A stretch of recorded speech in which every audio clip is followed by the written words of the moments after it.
What's up mga kabesya? Ito na yung kabesya na si Jane. Sasamahan ko sa kakulitan sa kaaliwan at higit sa lahat, trip nyo sa buwan mga kabesya. As you can see right now, meron tayo kakaibang vlog.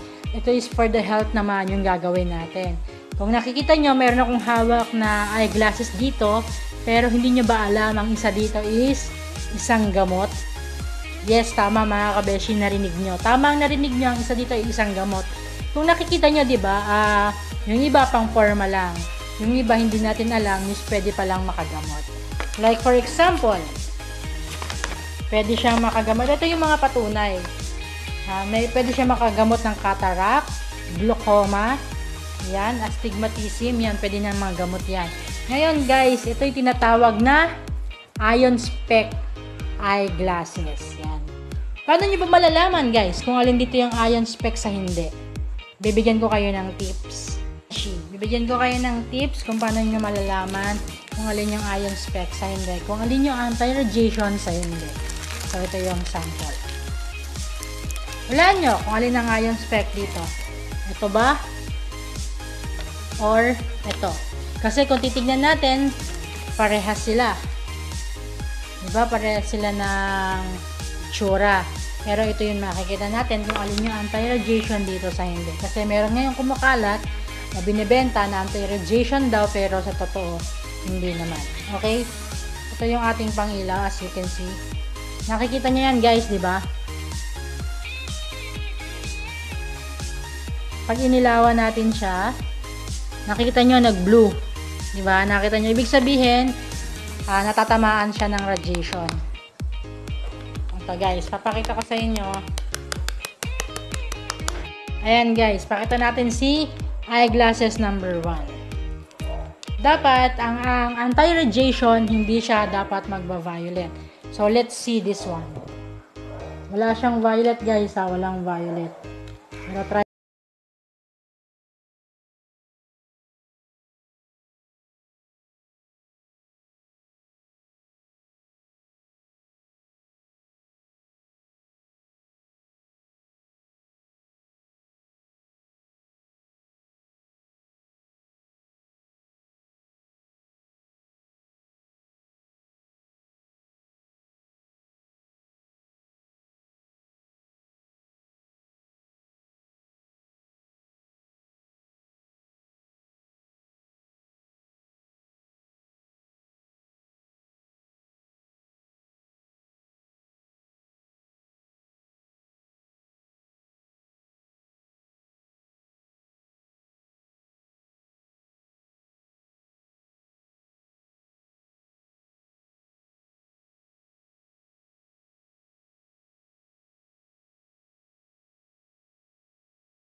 Anti-radiation and nano silver. Lahat po yan matatagpuan nyo dito kay iron spec. Yan. This is a clinically tested na po. It's a UV400. Yan. Anti-UV400, anti-Blu-ray, an-EMD, and anti-radiation. Yan po. And then, ito po yung mga mape-prevent nyo na sakit. Pag nag-avail po kayo nito.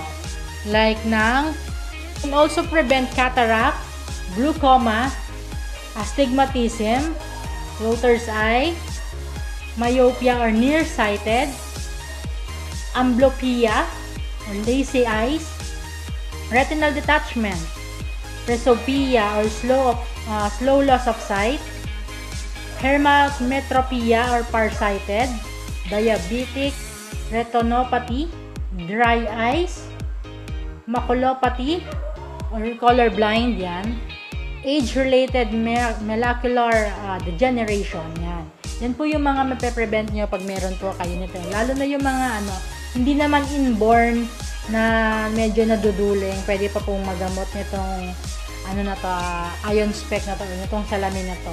Ito po ay nakakapag-benefit ng mga improves blood circulation, increase oxygen level, relieve prevention of eye dizziness, improves metabolism. Yan po yung mga benefits na pwede nyo makuha kay Iron Spec. Yun po. Ito po yung sa MGI Mega Glory Young International. Ayan. Lipa branch, meron po yan. Tapos pwede nyo rin po i-check kung legit po ba ito. Meron silang mga website, ironspec.net, mgclub.com, and prespec.org. So pwede nyo pong i-check dyan kung legit po talaga sila. And makikita nyo po yung ilalagay kong link sa baba. Doon nyo po makikita na madaming tumatangkilik kay Iron Spec. Ito po, makikita nyo rin po ito. Papakita ko rin po ito sa inyo. Yan. At itong ating nasa likod. Yan. Ilalagay po dyan sa picture dyan. Yan. Nakikita nyo po dyan. Ilalagay po. Ayan guys, sabi nga nila, prevention is better than cure. Hindi naman porket hindi malabo yung mata mo, hindi ka na magsasalamin. Ito pong Iron Spec, kahit hindi malabo yung mata nyo, is to prevent po dun sa mga possible na pwede nyo pong maging sakit sa mata. Okay po, ito as you can see, ito pong palibot na to, this one, yan, yung palibot na po na yan is gamot. Ano po, yan po yung pinakagamot na may minerals. Yan po yan. And kayo na lang po ang humusga pag napanood nyo po yung ibang video. Yan po, kayo na lang po ang bahalang humusga sa inyong mga sarili kung ano ba talaga yung sinabi natin kanina po. Ayan. Maraming salamat po sa panonood at sana po ay nabigyan ko po kayo ng magandang idea kung ano ang ibig sabihin ng Iron Spec na ito. Yan po, ito po ang ating laging gamit sa ating trabaho. Yan. I'd like to say thank you to Mirna Balangge for giving this Iron Spec to me, and thank you for giving this and for the learning what is Iron Spec. Yan, thank you po. And if you want to have one, and don't hesitate to contact me on my Facebook or on my Facebook page. Yan, ilalink ko po dyan yung aking Facebook page and Facebook, and don't hesitate to contact me. Mag-usap po tayo para to prevent din po kung ano yung mga pwede pa nating gawin sa mga Panginoon para hindi pa po lumala. Yan, maraming salamat po, and yan, keep watching po dun sa ating mga videos, and give me a thumbs up or like, share, and subscribe na po kayo kung hindi pa po kayo nakakapag-subscribe. And thank you for watching, and God bless you.